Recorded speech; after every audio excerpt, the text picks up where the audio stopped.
विद्यार्थियों नमस्कार। सामाजिक विज्ञान कक्षा 10वीं के भूगोल खंड का प्रथम अध्याय संसाधन और विकास, जिसका प्रथम भाग का वीडियो में हमने देखा संसाधन और विकास। संसाधन क्या है, विकास क्या है, दोनों में अंतर संबंध क्या है। संसाधन, प्राकृतिक संसाधन के प्रकार देखे, संसाधन पर किसका हक है और किसका नहीं। इसमें दो प्रकार की विचारधाराएं हम देख चुके हैं। एक विचार वाले लोग प्रकृति को देवी देवता मानते हैं और दूसरे विचार वाले लोग केवल प्रकृति के प्राकृतिक संसाधनों को उपभोग की वस्तु मानते हैं। आज की इस वीडियो में हम आगे का पाठ पढ़ना शुरू करेंगे। उसके पहले हम एक किताब है, रैचल कार्सन नाम के एक पर्यावरणविद लेखक हुए जिन्होंने एक किताब लिखी साइलेंट स्प्रिंग। साइलेंट का अर्थ होता है खामोश या शांत, और स्प्रिंग का अर्थ होता है बसंत का मौसम। तो वो किताब साइलेंट स्प्रिंग का अर्थ हुआ खामोश बसंत। खामोश बसंत, बसंत का मौसम खामोशी का मौसम तो नहीं रहता, उसमें तो बाहर आती है, कई प्रकार के फल फूल आते हैं, फूल खिलते हैं, भंवरे गुंजायमान होते हैं, तितली मधुमक्खियाँ आदि कलरव करते हैं। तो फिर ये साइलेंट स्प्रिंग क्या हुआ, कैसे बसंत एकदम शांत, बसंत के साथ में साइलेंट शब्द, इस निस्तब्ध शब्द बड़ा अजीब सा लगता है, लेकिन इस पुस्तक के अध्ययन करने के बाद हमको पता चलता है कि उसमें बहुत सारगर्भित अर्थ छुपा हुआ है। चलिए इसका अध्ययन करते हैं, देखते हैं। पर्यावरण विज्ञान की नज़र से पिछले 50 वर्षों में पर्यावरण का अध्ययन करने वाले वैज्ञानिकों ने इस विचार पर प्रश्न उठाए। उदाहरण के लिए 1950 के दशक में अमेरिका के कई क्षेत्रों के लोगों ने पाया कि उनके इलाके में पक्षियों की चहचहाट सुनाई नहीं दे रही है, न ही वे कीट पतंगों व मधुमक्खियों की भुनभुनाहट सुन पा रहे हैं। इसमें हमने शुरू में कहा कि पिछले 50 वर्षों के विकास क्रम का अध्ययन करने के बाद बहुत सारे वैज्ञानिकों ने प्रश्न उठाए। किस पर प्रश्न उठाए कि हमें संसाधनों का दोहन कैसे करना है। क्या हम संसाधनों का दोहन ऐसे ही अंधाधुंध माने अंधा बनकर या बिना परिणाम की परवाह किए करना चाहिए? क्या इसके भयंकर दुष्परिणाम नहीं हो रहे हैं? इस पर काफ़ी रिसर्च हुए और कई प्रकार के प्रश्न उठे कि केवल संसाधन उपभोग या उपयोग की चीज़ें नहीं है, बल्कि उसका उचित प्रबंधन नहीं हुआ तो ये पूरा मानव समाज खतरे में पड़ जाएगा। उदाहरण के लिए 1950 के दशक में अमेरिका के कई क्षेत्रों के लोगों ने पाया कि उसके इलाके में पक्षियों की चहचहाहट सुनाई नहीं दे रही है,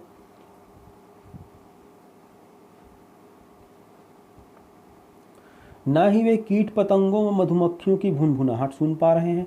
पता चला कि वे लगातार रासायनिक दवाओं के छिड़काव के कारण खत्म हो गए हैं। रासायनिक दवाएं माने जहरीली दवाएं, जिसको खेतों में फसलों को बचाने के लिए, कीड़े मकोड़ों से बचाने के लिए करते हैं, और इसके कारण उपयोगी कीट पतंगे भी नष्ट हो जाते हैं, भंवरे नष्ट हो गए, मधुमक्खी नष्ट हो गए, और स्थिति ये रही कि बसंत के मौसम में भी कीट पतंगों, मधुमक्खियों, चिड़ियों की चहचहाट सुनाई नहीं दे रही है। यानी कि वहाँ पर पर्यावरण बहुत बड़े खतरे में पड़ गया है। किस कारण से? बहुत ही अधिक मात्रा में रासायनिक या जहरीली दवाओं के उपयोग करने के कारण। 1962 में रैचल कार्सन ने अपनी पुस्तक निस्तब्ध बसंत साइलेंट स्प्रिंग में लिखा कि पक्षियों व कीट पतंगों की चुप्पी के पीछे कीटनाशकों का भयावह प्रभाव है, जो मनुष्यों पर भी पड़ रहा है। मच्छरों के नियंत्रण के लिए उपयोग किए जाने वाले DDT जहर, DDT एक जहरीली दवाई होती है जिसको मच्छरों को मारने के लिए, जिसका घरों में, घर के बाहर और गलियों में, शहरों में, नगरों में छिड़काव किया जाता था, उसका नाम है DDT।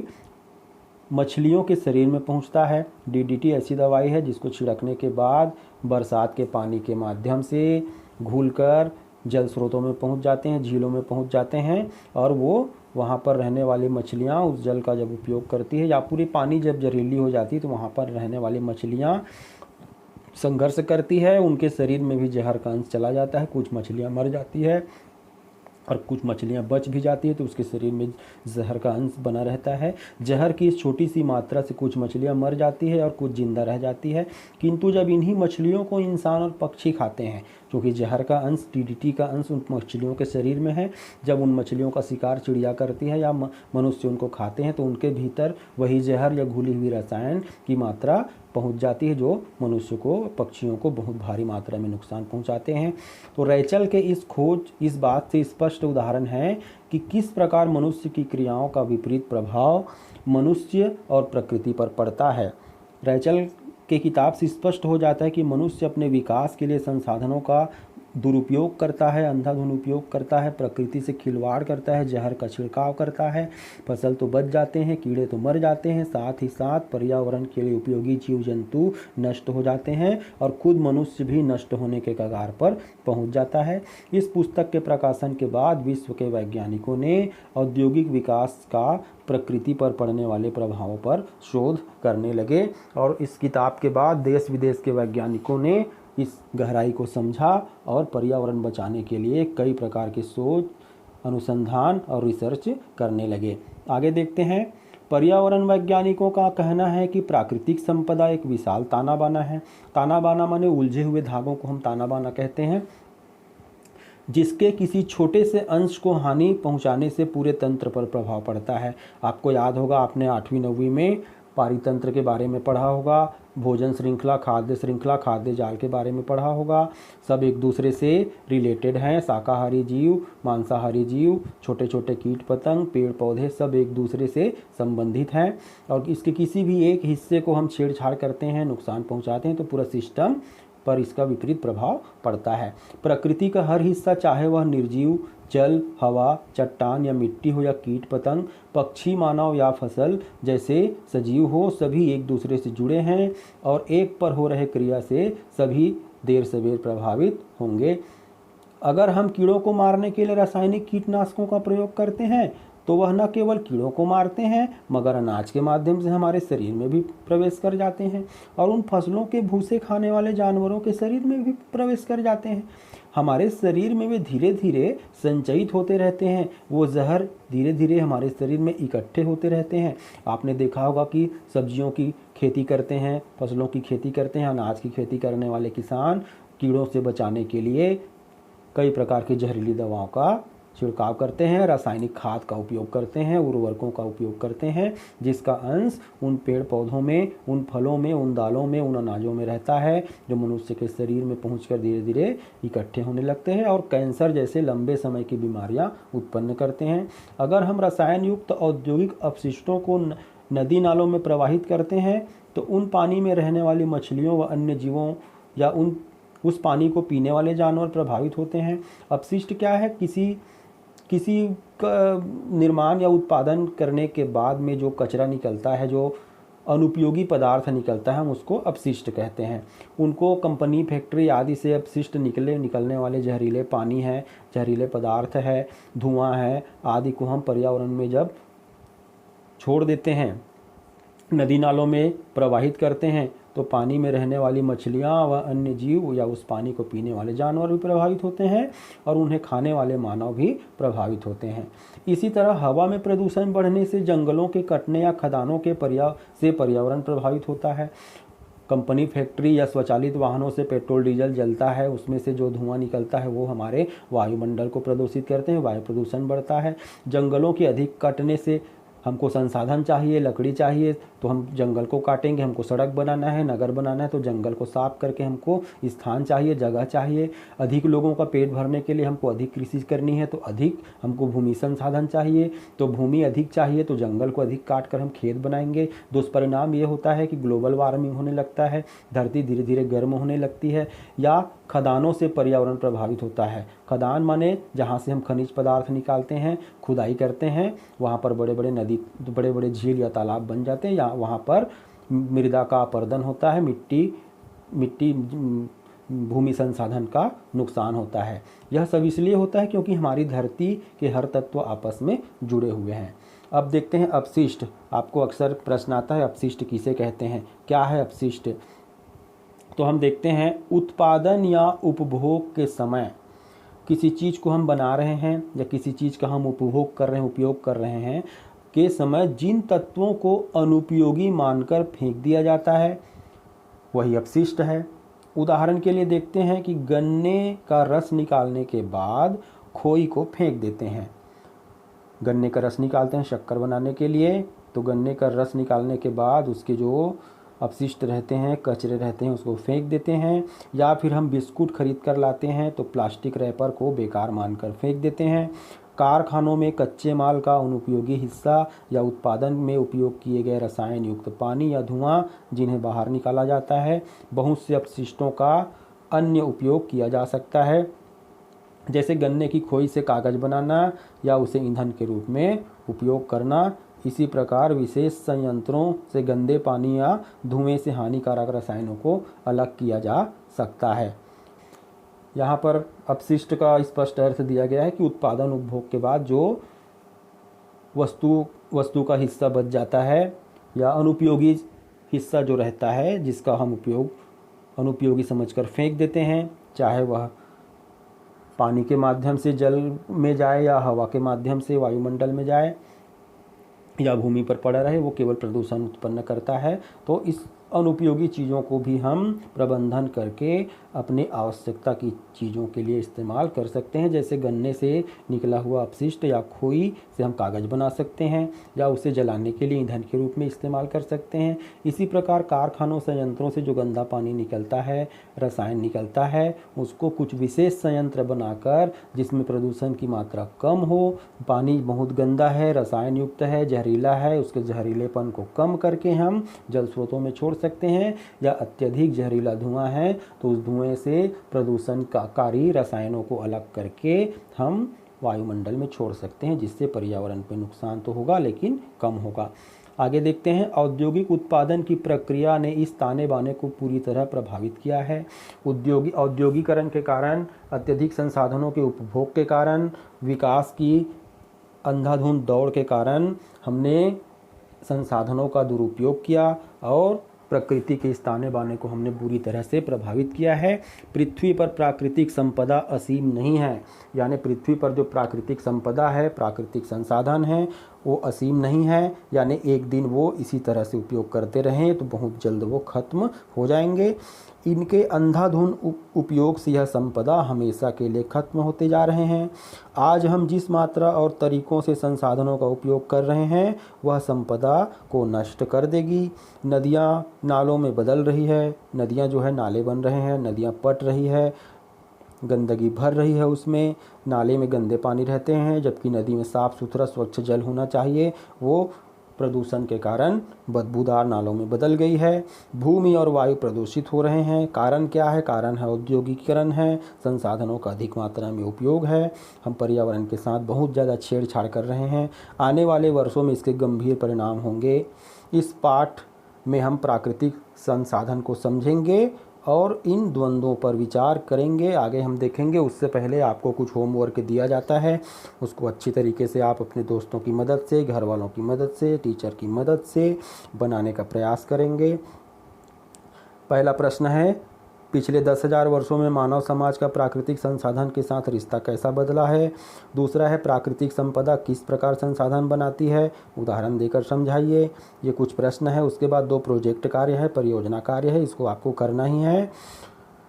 पहला प्रोजेक्ट कार्य है, इंटरनेट पर साइलेंट स्प्रिंग नामक पुस्तक का सारांश पता करें और उसकी संक्षेपिका कक्षा में प्रस्तुत करें। आप मोबाइल चलाते हैं, नेट चलाते हैं, उसमें गूगल में सर्च करेंगे, गूगल में टाइप करेंगे साइलेंट स्प्रिंग, तो रेचल कार्सन की किताब साइलेंट स्प्रिंग से संबंधित कंटेंट्स आपको मिल जाएंगे। उसमें क्या कहा गया है, क्या सावधानी, क्या असावधानी, क्या परिणाम, क्या दुष्परिणाम, उसके बारे में विस्तृत चर्चा की गई है। उसका सारांशीकरण आप करेंगे और उसको क्लास में आप प्रस्तुत करेंगे या लिखित रूप में प्रस्तुत करेंगे। दूसरा प्रोजेक्ट है, पता करें कि अपने क्षेत्र में आज भी DDT नामक कीटनाशक का उपयोग होता है या नहीं। अगर हाँ तो कहाँ और किस तरह, इसका उपयोग कौन करवाता है। बहुत ही आसान है। इसका उत्तर आपको आपके घर के बड़े भी दे सकते हैं। इसका उत्तर मिल जाएगा आपको। मैंने भी बताया, DDT एक कीटनाशक होता है जिसका उपयोग मच्छरों को मारने के लिए किया जाता है।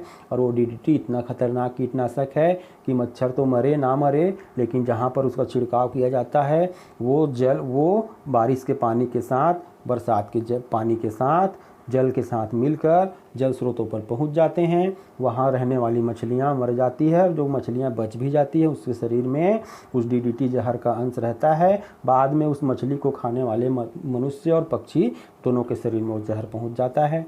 तो इसका उपयोग कौन करवाता है, आज भी हो रहा है कि नहीं हो रहा है, इसको आप अपने बड़ों से पूछकर प्रोजेक्ट कार्य तैयार करेंगे।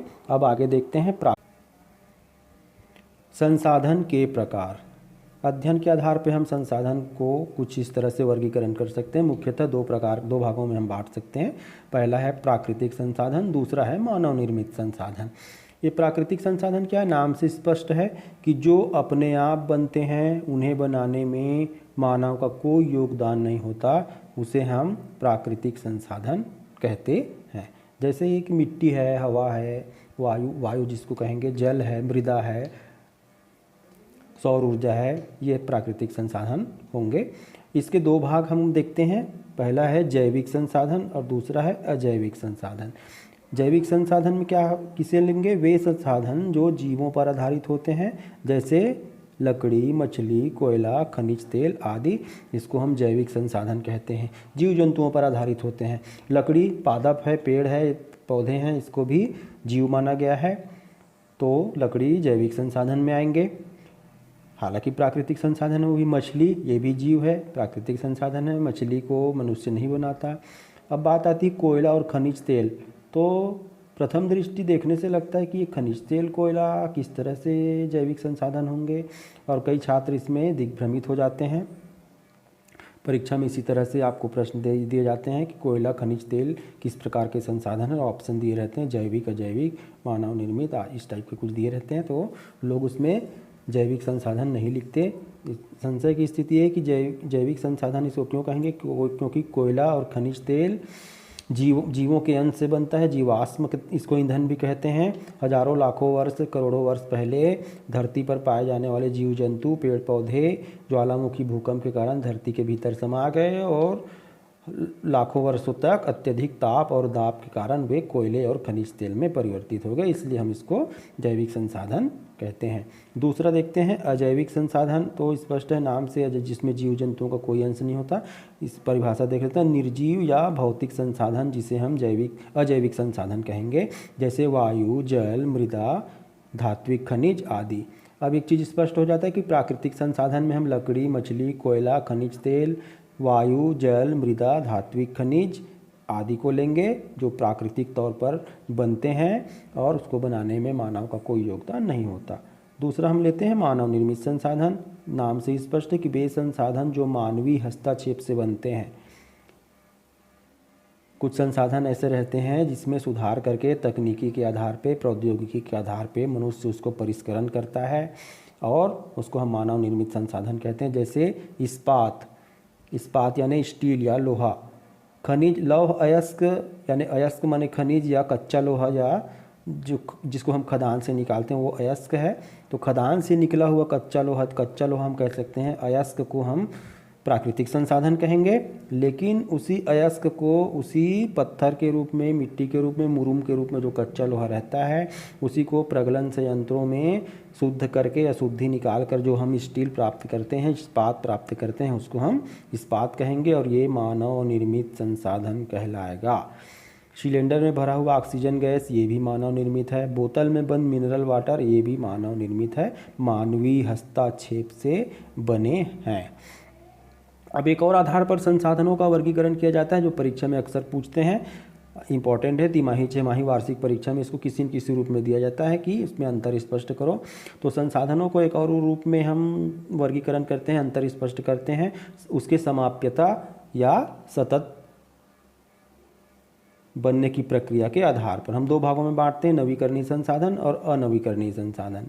नाम से स्पष्ट, नवीकरणीय संसाधन मतलब जिसको हम नया पा सकते हैं, दोबारा पा सकते हैं, या उसी रूप में हम दोबारा पा सकते हैं। जितना हम खर्च करते हैं उतना हम दोबारा उसको पा सकते हैं, उसको हम नवीकरणीय संसाधन कहेंगे। और इसका जो इसकी परिभाषा देखें, जो प्राकृतिक तौर पर बनते ही रहते हैं।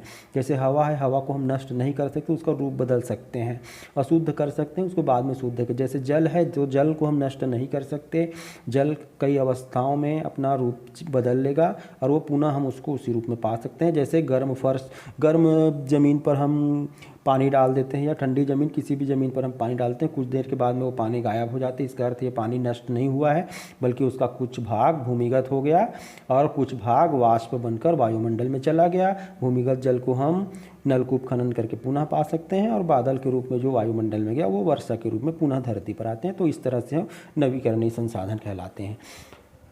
तो अनवीकरणीय संसाधन किसे कहेंगे? जो सतत रूप से नहीं बनते रहते और एक बार उपयोग के बाद समाप्त हो जाता है, उसे हम अनवीकरणीय संसाधन कहेंगे।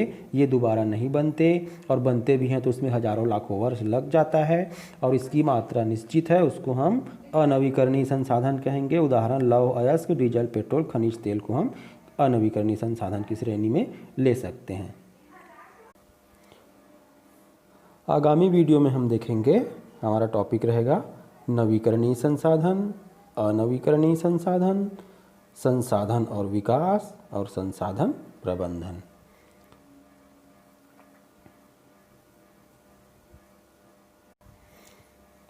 आपको वीडियो अच्छा लगा हो तो लाइक कीजिए, शेयर कीजिए, सब्सक्राइब कीजिए, जिससे मुझे प्रेरणा मिल सके कि मैं और इससे संबंधित और आगे की वीडियोस बना सकूं। Till then, bye bye.